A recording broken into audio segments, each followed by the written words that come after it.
जिस जिह्वा से नाम जप कर रहे हो, अगर नाम का विशेष फल प्राप्त करना है, जल्दी फल प्राप्त करना है, आपको दुखों से बचना है, पाप भस्म करना है, तो झूठ बोलना बंद कर दीजिए।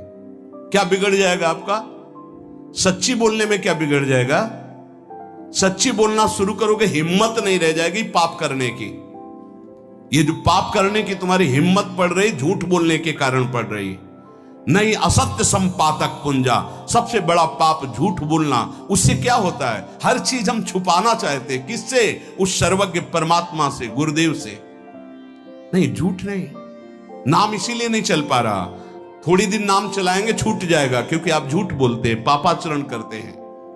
अगर नाम को चलाना है तो नारायण स्वामी जी कह रहे हैं, पहली बात मौन का आश्रय लीजिए, कम बोलिए, अधिकतर चुप रहना सीखिए, तभी नाम चला पाएंगे। जो कार्य कर रहे हैं आप उस पर ध्यान दें, उस कार्य को एकाग्रता पूर्वक करें, वाणी को मौन रखें, उस वाणी से धीरे धीरे नाम उच्चारण करें। कम से कम 24 घंटे में 4 घंटे मौन का तो सबको अभ्यास कर लेना चाहिए। 24 घंटे में 4 घंटे मौन का। तो ऐसे ऐसे बुद्धिमान हो कहेंगे हम 6 घंटे मौन रहते हैं। कब? बोले जब सोते हैं तब। आप 4 घंटे कह रहे हम 6 घंटे मौन रहते हैं। 24 घंटे में हम 6 घंटे मौन रहते हैं। बहुत बुद्धिमान है। बोले आप 4 घंटे कहते हम 6 घंटे मौन रहते हैं। तो कब आप मौन रहते हैं? बोले जब सोते हैं तो 6 घंटे सोते हैं, मौन ही रहते हैं उस समय। मौन जागृत की कह रहा हूं, 4 घंटे का। नारायण स्वामी के बहुत बड़े महापुरुष हुए, तुम 4 घंटे मौन का अभ्यास करो। ऐसा निकालो 2 घंटे, 2-2 घंटे करके 24 घंटे में 4 घंटे मौन। उस समय हम किसी से बात नहीं करेंगे, नाम जप करेंगे। कार्य करो, कार्य करने के लिए मना नहीं कर रहे हैं। कम बोलो। आजकल लोग अपनी जीवनी शक्ति को बोलने के द्वारा बहुत नष्ट कर रहे हैं, व्यर्थ की बातें करते रहते हैं। 4 आदमी चल रहे हो, आप पीछे चलिएगा, सुनते, बेमतलब की बातें। नाम जब नहीं होगा वो डिलीट नहीं होगी, वैसे ही बनी रहेंगी। अगले जन्म के लिए तैयार हो रहा है। इसलिए नाम यदि सिद्ध करना है, नाम का फल लेना है, नाम का आनंद लेना है, तो वृथा भाषण बंद करो, बेकार की बात बंद करो। जितना कम बोलने से काम चल जाए उतना। सामने वाले को बोलने दीजिए, आप बीच में नाम चल रहा है जी, नाम चल रहा है। जब कोई आवश्यक बात हुई, पवित्र शब्द बोल दिया, नहीं चुपचाप सुनो ना। उसको लग रहा है कि आप संभाषण करो, मान लो रिश्तेदार है, नातेदार है, मित्र। अब आप व्यवहार में हैं, आप सीधे ये तो नहीं कह सकते हमसे बात मत करो, नहीं, हाँ बात कीजिए, लेकिन आप कम बोलिए, उसको बोलने दीजिए, आप नाम जप कीजिए, जरूरत भर बात कीजिए। बात में भगवान की चर्चा हो तो कोई बात नहीं, अगर प्रपंच की चर्चा है तो बचने की कोशिश कीजिए। अपने संबंधियों, अपने दोस्तों, अपने व्यवहारियों से व्यवहार, दोस्ती, संबंध शिथिल कीजिए, तभी नाम में प्रीति होगी। अगर ये अब हमारे दोस्त आ गए हैं तो फिर वो दोस्त छूट जाएगा नाम। अब बातें शुरू हो गई प्रपंच की। धन्य है ऐसी बुद्धि जो प्रियजनों से भी संभाषण केवल भगवत वाक्यों का, अन्यथा नहीं। इसीलिए इस मार्ग को वर्ण करना बहुत कठिन है। एक ऐसा तुम्हारा निवास स्थान होना चाहिए अलग, जिसमें अपने रिश्तेदार, नातेदार, व्यवहारियों का प्रवेश ना हो। आपकी शैया अलग होनी चाहिए। अगर नाम जापक नाम सिद्ध करना चाहता है, नाम का फल लेना चाहता है, नाम निरंतर चलाना चाहता है, तो जिस आसन पर आप बैठते हैं उसी में प्रपंची, विषयी, सांसारिक वृत्ति वाले बैठेंगे तो भजन की वृत्ति नहीं बन पाएगी। एक ऐसा, वैसे होते हैं घरों में बैठने वालों का अलग, लेकिन साधन कक्ष अलग होना चाहिए अपना। किसी का यदि प्रवेश ना हो तो आप देखेंगे कि आपके साधन के परमाणु आपको वहां बैठते ही तत्काल विक्षेप रहित करके भजन में लगा देंगे।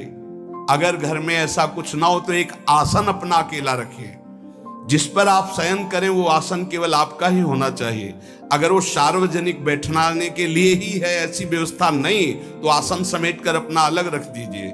और दूसरे आसनों पर बैठा लिए, फिर वो आसन हटाकर जब आप शयन करें तो आपका आसन होना चाहिए। इसका बहुत बड़ा प्रभाव पड़ेगा।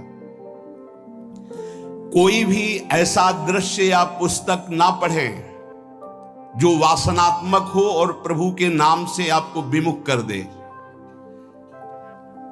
अखबार आदि, समाचार आदि, ये हमारे चिंतन को नष्ट करते हैं। अगर नाम जप करना है, निरंतर नाम स्मृति बैठालनी है, एक घटना कई मिनट तक विक्षेप देती है। ऐसा हुआ, कैसे लोग हैं। अब उसमें तो समाचार ही हो रहे हैं, सैकड़ों बातें हो रही, पेपर है तो सैकड़ों बातें लिखी हैं, क्या क्या, अब वो सब दिमाग में भर गई। इतना व्यसन है किसी किसी को पेपर पढ़ने का, समाचार पत्र पढ़ने का, कि सुबह होते ही वो विरह में रहते हैं कि पेपर आ जाएगा। आया नहीं, मिला तो ऐसी एकाग्रता से पढ़ते हैं जैसे वेदांत चिंतन करने वाला वेदांत चिंतन। चश्मा लगा, चाय रखी, ठंडी हो रही, उससे मतलब बीच बीच में चाय और चश्मा से पेपर, और पूरे दिमाग में वही। अब क्या करेगा, जो पढ़ा है उसका चिंतन बनेगा, वही बोला जाएगा। अब जहां चार मिले तो तुम्हें पता है, उत्तर प्रदेश में ये हुआ, मध्य प्रदेश में ये हुआ, चर्चा दिमाग। नाम जापक पूज्य श्री नारायण स्वामी कह रहे हैं, अखबार पढ़ना, दुनिया भर की प्रपंच की जिसमें बातें हैं, ऐसे समाचार, ऐसे टेलीविजन देखना, ये तुम्हारे हृदय में नाम नहीं चलने देंगे, तुम्हारी स्फुरणा को गंदी कर देंगे, बेकार का वक्त खराब होगा। इसलिए अगर आपको पढ़ना ही है तो धार्मिक ग्रंथों को पढ़िए, अपने इष्ट संबंधी ग्रंथों को पढ़िए नाम जपने के लिए। किसी को कभी वचन न दें। पांचवा, बहुत बहुत पॉइंट की बात करें, यदि आपने किसी को वचन दे दिया और पूरा नहीं किया तो भजन का फल वहां जाएगा, ध्यान रखना। यही हमसे सब त्रुटियां होती रहती है अपने लोगों से। जाओ आज के बाद वचन दे दिया, हम ऐसा नहीं करेंगे, नहीं करेंगे चाहे मर जाएं। और अपने लोग ऐसे फिसड्डी हैं कि शाम के वचन देते हैं और सुबह फिसल जाते हैं, 2-4 दिन बहुत चला फिर फिसल जाते हैं। बोले कसम से आज से ऐसा नहीं करेंगे। तो आप इसको खिलवाड़ न समझे, आपके सुकृत नष्ट हो रहे हैं, वासना आपके सुकृतों को नष्ट कर रही। दूसरा, जैसे आपने किसी से कहा कि मैं शाम के 5 बजे आ जाऊंगा, तो 5 बजने में 5 मिनट कम होने पर आपको पहुंच जाना चाहिए, 5 मिनट ओवर होने पर नहीं, उसके पहले ही आपको ऊपर। यह संतों के जीवन में देखा गया है। समय का बहुत बड़ा जीवन में अस्तित्व है। अगर आप किसी को समय दें, फिर उसमें प्रमाद स्थिति नहीं होनी चाहिए। 5 मिनट पहले पहुंचिए। समय दिया है किसी को तो 5 मिनट पहले उसको इंतजार ना करना पड़े। रात को सोते समय नाम जापक उपासक विचार करें, मेरा नाम किन किन कार्यों में छूटा, मेरे से कौन कौन सा पाप हुआ, मैंने कौन सी आज गलती की जो नहीं करना चाहिए, और उसे डायरी में नोट करें। नारायण स्वामी कह रहे हैं दूसरे दिन सावधानी पूर्वक वो गलतियां ना होने पावे जो हमने आज की। जब उपासक सत्य बोलना स्वीकार करता है तो उसके हृदय में डर जागृत हो जाता है। ध्यान रखना, डर ये माया के द्वारा प्रेरित है। अगर व्यापार में सत्य बोलेंगे तो पैसा अधिक नहीं आएगा, अगर हम सत्य बोल दिए तो डांट लगेगी, अगर हम सत्य बोल दिए तो सब लोग जान जाएंगे मैं ऐसा गंदा हूं। सच्ची मानिए, सत्य बोलने का नियम ले लीजिए, आप निष्पाप हो जाएंगे, आप महात्मा बन जाएंगे अंदर से। कोई भी पापाचरण आपके जीवन में नहीं रह जाएगा। भगवान का नाम सत्य है, उस नाम को चलाने के लिए झूठ बोलने वाला नाम को कैसे चला सकता है। सत्य बोलने से यदि तुम्हारा नुकसान हो रहा है तो तुम सह जाइएगा। नारायण स्वामी कह रहे हैं उससे बड़ा लाभ आपको श्री भगवान प्रदान करेंगे। आप सत्य बोलिए। आजकल भगवान पर विश्वास नहीं, इसलिए झूठ पर विश्वास है। कलयुग की ऐसी प्रेरणा है कि सब झूठ बोलने लगे हैं। कोई डरता ही नहीं झूठ बोलने में, पूरा का पूरा। जैसे नहीं कहते कुछ तो सत्य होगा, ऐसे ऐसे महानुभाव हैं कि 100% झूठ बोल जाते हैं, 100%। धन्य है मोबाइल जो झूठ बुलाने में बहुत प्रवीण है, बहुत प्रवीण है। अरे भाई हम नहीं मिल सकते, आज हमारा मन नहीं है, खत्म खेल हो गया, सत्य बात है, नहीं मिल सकते आपसे, मत उठाओ फोन। अगर तुम्हें झूठे ही बोलना है तो फोन क्यों उठाओ? नहीं बोलेंगे, नहीं उठाएंगे तो समझ जाएगा कि उनकी रुचि नहीं। ये झूठ क्यों बोलना, सत्य बोलो।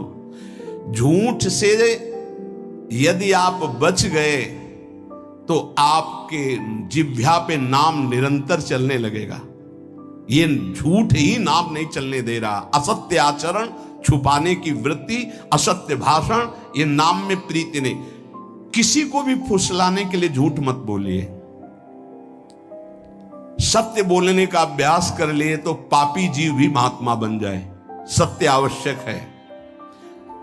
एक बड़े कागज पर ऐसी जगह लिख के रख लो जहां तुम उठते बैठते देखते हो कि मुझे सत्य बोलने का नियम लेना है, झूठ नहीं बोलना है। सत्य साधन कर लो, फिर देखो नाम कैसे चलता है।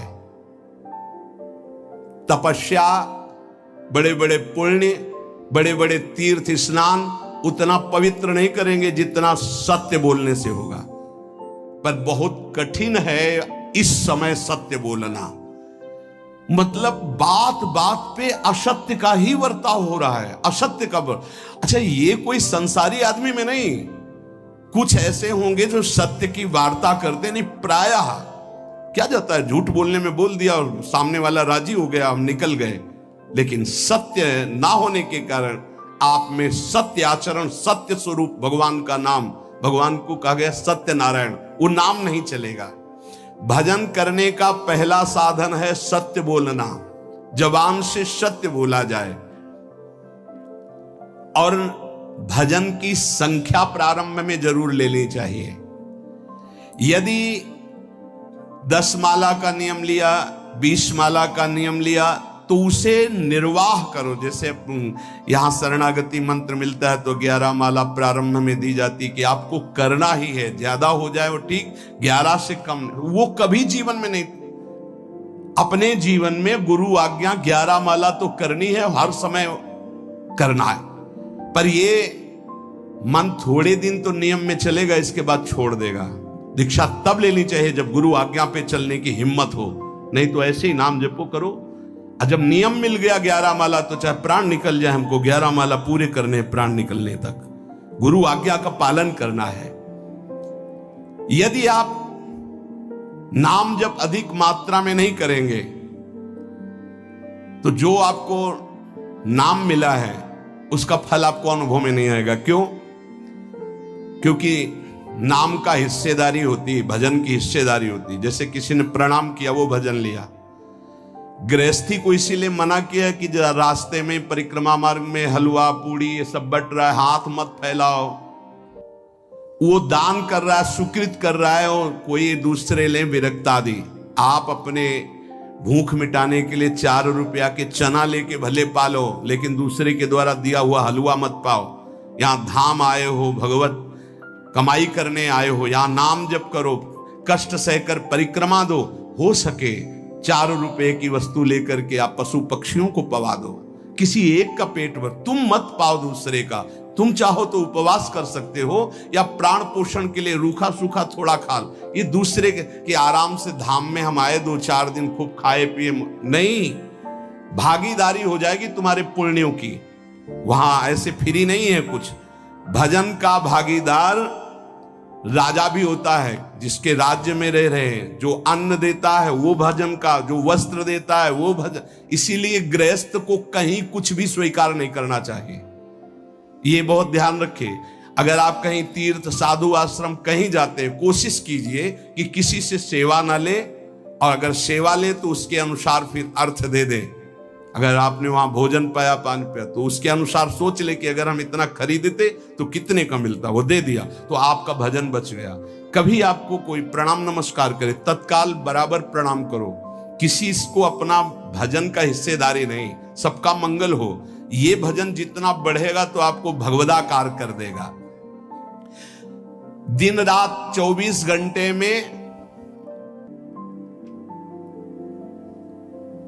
21,600 श्वास चलती है। 21,600 श्वास में 6 घंटा तो सोने के चले जाते, उसमें तो चेतना नहीं रहती। अब हमको अगर 21,600 नाम हमको जपने को मिल जाए तो हमारी हर श्वास सार्थक हो जाए। जो हम 5-6 घंटा सोते हैं उसमें जिनका अभ्यास है तो बात अलग है, नहीं तो वो व्यर्थ जाती है। तो हमें एक श्वास में कई नाम जपने का अभ्यास करना चाहिए, जिससे 200 माला फेरने पर ये 21,600 श्वासों की गणना पूरी होती है। अगर हम 200 माला का नियम लें तो इतना हो सकता है। तो हमें लगता है अगर हर समय माला नहीं ले सकते तो श्वास वाली माला बहुत अच्छी रहती है। श्वास में 4 बार खींचो, 4 बार नाम लेते हुए छोड़ो। दूसरा साधन,